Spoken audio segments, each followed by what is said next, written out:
Sam, I was wondering if you could maybe walk us through maybe the timeline of how Coach Petrino, when he first popped up on your radar, and just kind of how this all unfolded over the last week or so. Um, yeah, I mean, I wanted to interview him and I wanted to talk to him.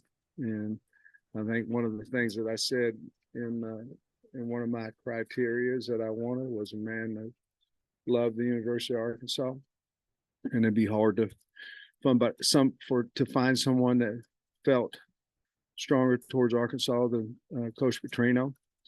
And so obviously the next step is to talk to the athletic director about that. I interviewed several guys, 5 guys for the job, and Coach was very excited about coming back to Arkansas. And then once I knew his interest back in us, it was really a no-brainer at that point in time. And then it was just all about making the contract and the timeline and all those things work. Hire and required special approval and everything like that. Just I know that the chancellor said y'all did your due diligence and everything like that. I wonder if you could provide some insight on what that process looked like, the due diligence and everything like that. That part of it, I think that's with Hunter and those guys. I wanted to hire him. I know he's a good man. We all make a mistake, and I wanted to hire him. He was the best candidate. He's a wonderful person, and I was adamant I wanted to hire him, and he was adamant he wanted to come. So the university went to work on all that kind of stuff. I was curious, Coach. I'm sure we all are on timeline when it popped in your head that maybe I'll give Bobby Petrino a call or see if that's a possibility. Point. To be honest with you, I got a text from his agent that he would have interest, and then that was where the timing was correct, right, because of the Texas A&M and all that kind of stuff. And but I think it was probably a 10-day process, something like that, before the time I first started talking to guys until Coach was able to get here. After the Missouri game, you talked about momentum with NIL, big splash OC hire and stuff. Did you have it in your head then that this was a possibility, and was it kind of by design to have the NIL Arkansas edge and Trino and out at the same day? I think you're always thinking of ways to get the fan base. I think you're always thinking, and obviously when you lose a lot of close games and you don't finish the season like you'd like to, I think your mind goes back to, okay, how can we continue to get the fans involved in things? So I think there's always an order of how you do things and all that, and we're probably not done yet. I want to ask what you thought of in terms of hiring Bobby, like how much you might lean on him in situations, timeouts, things like that, because of his vast experience doing the same thing. I think anytime that you have somebody on your staff that's been a head coach and a successful head coach, you always go over situations and you go back and forth and talk about, okay, you're watching tape. Okay, what will we do here? What will we do here? What do you think in this, that, now? I did that with Barry a lot as well, because he had SEC experience, and obviously congratulations to him. They're playing the championship game. Just really happy for him. But it's not just that; it's a daily basis of having somebody in there that's been through it, and you just run things by and visit about it, and then try to do what you think is the best decision for the team. Aside from the success he's had here at Arkansas, what have you seen at some of his more recent stops that you made him kind of the desirable candidate for you? Well, I mean, they about beat us out here at Missouri State. 4th and 1, he throws a touchdown pass on us, or 3rd and 1. I can't remember. I think it was 4th and 1. You have to ask him. I try to put it out of my mind. But I mean, he's Bobby Petrino, man. and he's a wonderful mind. And he loves the state of Arkansas. He's a wonderful play caller, great guy.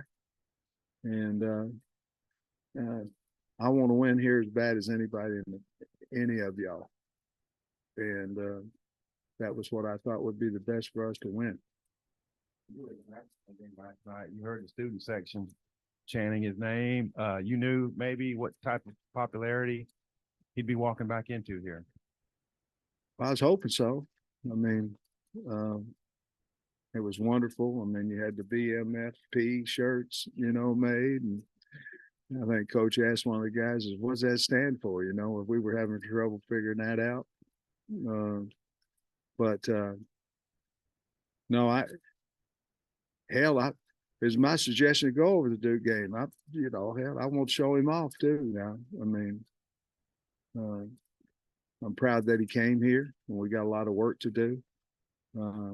But yeah, we want to get over there and support the basketball team. And man, what a heck of a game they played! Congratulations to them. I text Muss, and it was a great. It's been a great few days for the state of Arkansas, in my opinion. And Coach, of course, there's fans who maybe are concerned or who do not agree with this second chance opportunity. What's your message to them?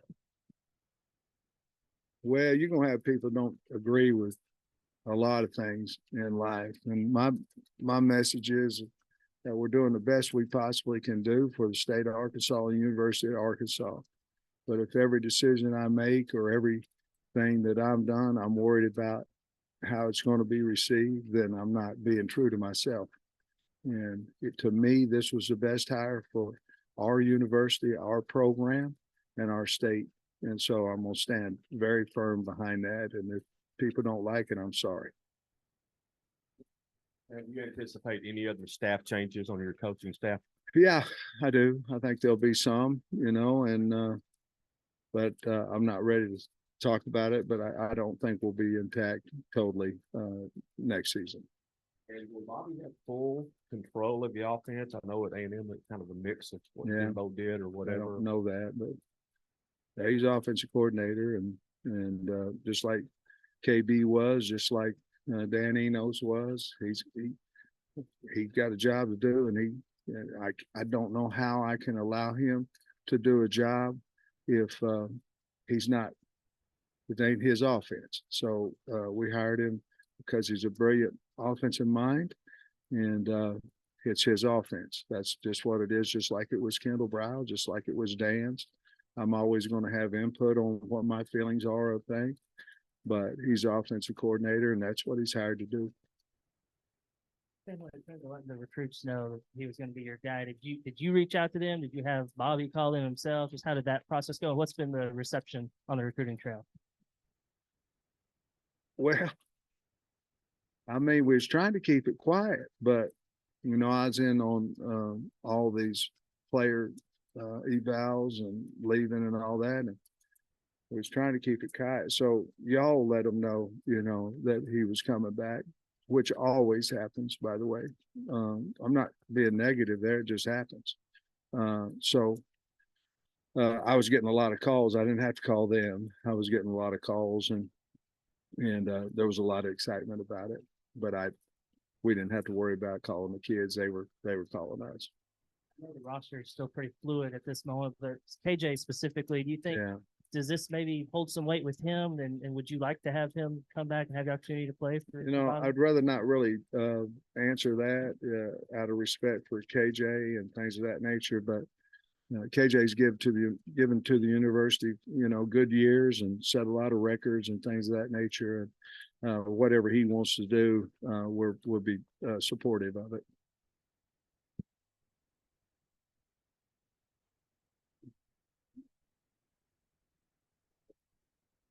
Pick up the phone to talk to him. I'm just curious, like, what's the emotion you feel? I don't know. You got like heat in your back of your neck, or you just calm and collected? Like, what is like your internal feeling when you're calling Bobby Petrino about the job? You get a pit in your stomach? I don't know. I don't know. No, well, Is it just cool? Hey, brother, what's up? no. First time or two, I didn't FaceTime him, and after that, I did. but, I was trying to be honest with you. I was just trying to find the best man for the job.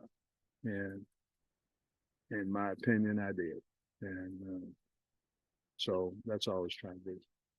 Allow you also, I don't know this day and age, because it's the same with Kendall and Dan, as you said, in terms of them handling the offense, but your job has changed so much Yeah. just in terms of, you're almost like a GM Yeah. in a lot of ways. You obviously feel that. Yeah, I think so. I think Arkansas Edge is, whatever the name is it for everybody else. I think that's changed a lot of your head coaching responsibilities, and more than that, time, whether it's raising the money or trying to figure out, where different guys, are going to be able to set in the NIL and all that kind of stuff.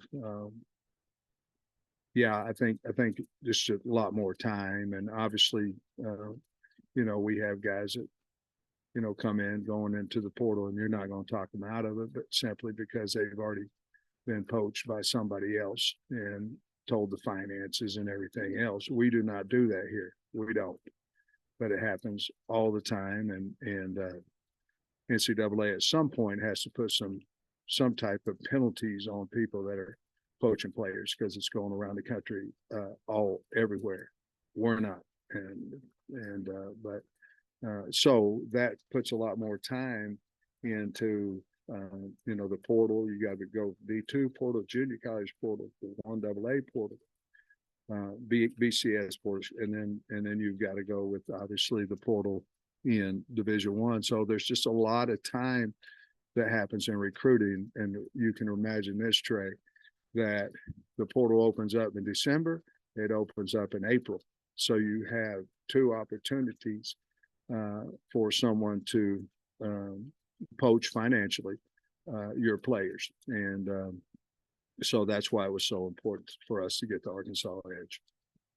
I know I've heard ADs and coaches talk before, like they've always got a list of coaches in mind that if a position ever came open that they might be interested in them. I wondered if, having faced him at Missouri State and having to scheme against him, did that ever cross your mind? Like, hey, if I ever had the opportunity, I might want to have him work for me. I'll be honest, it really didn't. I think the first time that it really did was when I got a text, from his agent. And I was assuming that if I got a text from his agent, that there was some interest there, as well. And so I just picked up the phone, and I don't know if I had hair raised on the back of my neck or not, but I think I just picked up the phone and we visited, so, once I figured we could do the deal, then the closer that I thought we could get to doing it, the more excited I have about, more excitement I had about it. And the bottom line is we need to win games. And I thought that was the best possible way we could do it. As far as the exit interview goes, how far along would you say you are percentage wise? And that's got to be like each guy a great meeting, a bad meeting. It's got to be very up and down for you. I was done I was through it. We had a recruiting meeting at 2:00 this afternoon. I was done about 1:55, and I'm completed. So we went Monday, Tuesday, Tuesday, Wednesday, and today, and got through all, however many it was, maybe 100 guys or whatever it was, a little bit more. And so we're through. And you talk about the portal and all this kind of stuff. I feel really good about where we're at on the football team, but obviously things can change simply because of the fluidity with phone calls to talking to coaches and all this kind of stuff. So we got a great university, a great situation here. Arkansas Edge is helping us tremendously. And we want to keep the guys, obviously, on the team that we want to keep. But we can't if they don't want to, but that's why the portal's open, and we'll go out and replace them. Coach, take us back to the brief conversation y'all had right after that game out here. And if there's ever been conversations like at conventions with you and Coach Petrino in the there's any relationship that kind of goes back through the years. To be honest with you, there's a hell of a lot of respect from me for him. And the communication, I don't know, Coach may remember something different, but I think the first time I really spoke to him was when Missouri State was out here. And at that time, I told him that I was grateful for him and thankful for him because we had used everything that he had done here in recruiting, and it was helping us. And I told him that I appreciate him for that. And I can't recall what was said after the game, to be honest with you, but I believe, unless he remembers a different time, I believe that was really the time we had spoke. All right, guys.